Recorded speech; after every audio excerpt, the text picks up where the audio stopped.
পবিত্র হজ উপলক্ষে এবছর এক যুগান্তকারী সিদ্ধান্ত নিয়েছে সৌদি আরব। এবারের আরাফার দিনে প্রথমবারের মতো একযোগে 20টি ভাষায় সরাসরি পবিত্র হজের খুতবা সম্প্রচার করা হবে।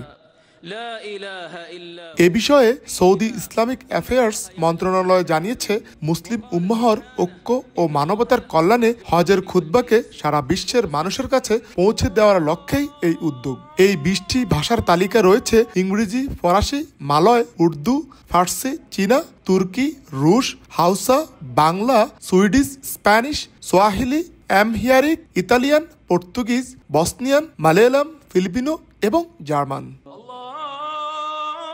হারামাইন শরীফাইন অ্যাফেয়ার্স বিভাগের সহযোগিতায় তৈরি করা হয়েছে উচ্চমানের অনুবাদক টিম। আধুনিক প্রযুক্তির সহায়তায় খুতবার তাৎক্ষণিক অনুবাদ সরাসরি সম্প্রচারের মাধ্যমে বিশ্বের প্রতিটি প্রান্তে পৌঁছে দেওয়া হবে। Television channel, online streaming, radio এবং মোবাইল অ্যাপের মাধ্যমেও শ্রোতারা তাদের নিজস্ব ভাষায় খুতবা শুনতে পারবেন।